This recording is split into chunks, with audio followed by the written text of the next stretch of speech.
Bienvenue sur la chaîne consacrée à la radiesthésie étonnante.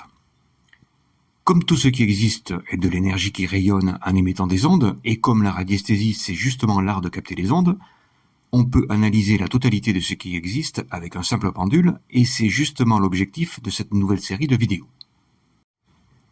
Et pour commencer, on va analyser un premier objet que tout le monde a déjà vu au moins une fois dans sa vie, l'Ankh. Alors c'est un symbole égyptien et on lui a donné plusieurs noms comme la croix en C, la croix du Nil, la croix de vie ou la clé de vie.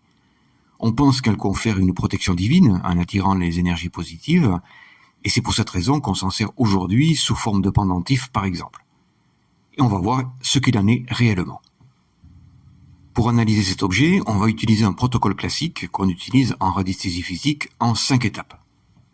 Alors c'est un objet de forme allongée, donc on va le positionner dans l'axe nord-sud de façon à ce qu'il conserve le maximum de zones magnétiques, puisqu'on sait qu'il va perdre progressivement ces zones magnétiques au fur et à mesure qu'on va le faire pivoter vers l'axe est-ouest. Et ce sont ces zones magnétiques que notre pendule va capter, et plus il y en a, et plus notre pendule va réagir facilement. Je lance le pendule en mode recherche juste au-dessus dans la zone magnétique. Il continue d'osciller dans ce mode, tout simplement parce qu'il ne capte aucune onde magnétique.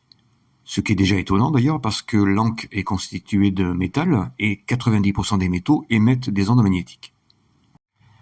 Je lance le pendule en mode recherche au-dessus de la zone magnétique, dans la zone électrique cette fois. Il continue d'osciller dans ce mode recherche, il ne capte aucune onde électrique. Alors le pendule ne capte aucune onde magnétique ni aucune onde électrique, et ça c'est encore plus étonnant, parce qu'il n'y a qu'un seul élément naturel qui n'émet aucune onde, c'est le soufre. Alors qu'est-ce que ça veut dire concrètement ? Eh bien, si un corps émet une onde particulière, il sera capable de la capter. S'il n'émet pas d'onde particulière, il ne sera pas capable de la capter, c'est aussi simple que ça. Comme cet objet n'émet aucune onde ni magnétique ni électrique, il ne sera pas capable de capter une onde électromagnétique. Alors dit comme ça, évidemment, ça ne paraît pas très glamour, et ce serait presque faire offense à l'Ankh, mais on va le dire autrement. Si cet objet ne capte aucune onde électromagnétique, parce qu'il n'émet aucune onde électromagnétique, c'est tout simplement parce que cet objet ne pourra jamais s'imprégner d'aucune sorte d'onde électromagnétique, et que cet objet est donc un excellent protecteur d'ondes électromagnétiques. Et on comprend mieux pourquoi les Égyptiens conféraient à l'Ankh des propriétés de protection divine. Cet objet n'est pas naturellement radioactif, sinon le pendule aurait déterminé sa série dès la deuxième étape, mais on va quand même déterminer sa série parce qu'on sait que tout objet positionné sur une onde radioactive émet forcément une série, et la série c'est en quelque sorte la nature de son énergie psychique, son véritable état d'être. Alors pour ça j'ai besoin d'une onde radioactive et je vais reprendre mes deux tubes et les positionner dans l'axe nord-sud. L'onde qui se crée automatiquement entre les deux devient radioactive, et je vais pouvoir lire la série de l'Ankh en le posant directement sur l'onde radioactive. Je lance le pendule en mode recherche, juste au-dessus. Il oscille en direction est-ouest. 13 fois. Il gire à droite.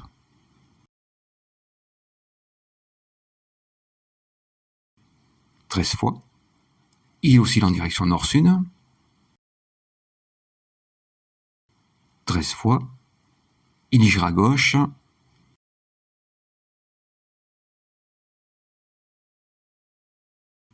13 fois, il s'arrête. Donc la série de cet objet est 13, et 13, on l'a déjà vu, c'est la série de la vie, une excellente nouvelle. Alors jusqu'à présent, cet objet n'émet aucune onde naturelle, et comme on sait que tout ce qui existe émet des ondes, l'Ankh doit forcément émettre l'une des deux ondes qui restent à trouver, les ultra-ondes ou les infraondes. Ce sont des ondes très spéciales qui ont une particularité, c'est que ce sont des ondes électriques, mais qu'on peut capter avec un pendule classique parce qu'elles se diffusent également dans la zone magnétique. Mais pour les capter, il faut se munir d'une antenne spéciale, ou deux aiguilles aimantées, ou deux aimants droits.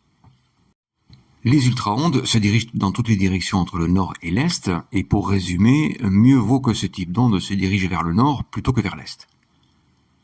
Je positionne les aiguilles de l'antenne pôle positif vers l'arrière et vers le bas, et je lance le pendule en mode recherche au-dessus de l'objet. Il continue d'osciller en mode recherche parce qu'il ne trouve pas d'ultra-ondes. Les infraondes se dirigent, elles, dans toutes les directions entre le sud et l'ouest. Et pour résumer encore, mieux vaut que ce type d'onde se dirige vers le sud plutôt que vers l'ouest. Je positionne les aiguilles de l'antenne pôle positif vers l'avant et vers le haut. Et je lance le pendule en mode recherche. Il change d'orientation cette fois et il a trouvé une onde. Il oscille en direction sud-ouest. Il oscille définitivement en direction du sud. Et ça, c'est encore une excellente nouvelle. Une infraonde en direction du sud est toujours bénéfique. Pour résumer cette analyse de Planck, il est un excellent protecteur d'ondes électromagnétiques. Il a la série 13 de la vie. Il émet une infraonde en direction du sud. On peut affirmer maintenant que cet objet est un excellent protecteur d'ondes et qu'il mérite certainement le qualificatif de symbole de la vie que lui conféraient les Égyptiens. À une exception près, cependant, concernant son utilisation. Voilà une carte de couleur rouge, et si je lance le pendule au-dessus dans la zone magnétique, il gire à droite parce qu'il a capté l'onde magnétique positive que la couleur rouge émet naturellement, et il va continuer à girer de cette façon tant qu'il capte l'onde de la couleur, et ça pourrait durer une éternité. Je vais poser l'encre juste à côté, et je vais relancer le pendule au-dessus de la carte rouge. Il gire à droite, et il s'arrête. Je le relance, il gire à droite, et il s'arrête. Et je pourrais continuer comme ça pendant des heures, il va girer à droite et s'arrêter quelques secondes après, à chaque fois. Si j'éloigne l'encre de la carte, je relance le pendule sur la couleur rouge, il gire à droite,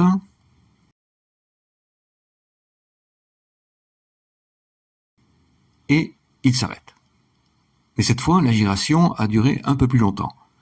En fait, l'encre repousse l'onde magnétique de la couleur rouge, et même son onde électrique d'ailleurs, mais son effet est plus ou moins important en fonction de la distance qui les sépare, et plus cette distance diminue, plus son effet se fait sentir. Alors bien sûr, l'encre est un protecteur d'ondes électromagnétiques, et on en voit ici la preuve, mais les ondes électromagnétiques ne sont pas toutes néfastes, et en fait, on en a besoin pour vivre tout simplement. Ces ondes sont vitales pour nous et notre environnement, et l'encre, par son rôle protecteur, va nous empêcher de les capter, et pour s'en convaincre, on va faire un dernier exercice. Je prends l'encre en main, et je relance le pendule en mode recherche au-dessus de la carte de couleur rouge. Il gire à droite avant de s'arrêter. Je le relance au-dessus de la couleur rouge. Il continue d'osciller en mode recherche. Et cette fois, il ne capte plus rien du tout. Pire encore, il va s'arrêter quelques secondes plus tard, alors qu'un pendule lancé en mode recherche peut normalement rester dans cet état indéfiniment. Pour parler de mon expérience personnelle, j'ai porté ce pendentif pendant 2 jours, et au bout de 2 jours, mon pendule ne fonctionnait tout simplement plus. Je n'arrivais plus à me charger de magnétisme, et après l'avoir enlevé, mon pendule a recommencé à fonctionner normalement au bout d'une demi-heure environ. En conclusion, si l'encre est un excellent protecteur d'ondes électromagnétiques, trop protecteur d'ailleurs, on comprend mieux pourquoi il n'était pas destiné à tout le monde du temps de l'Égypte ancienne et pourquoi on le portait par lance et non pas en pendentif, sans doute pour pouvoir le reposer plus facilement une fois qu'on n'en avait plus besoin. En conclusion, l'encre est parfait pour se protéger des ondes, mais il vaut peut-être mieux le poser sur les appareils électriques et se protéger des ondes artificielles plutôt que de le porter continuellement sur soi. Merci d'avoir suivi cette vidéo et n'oubliez pas de vous abonner.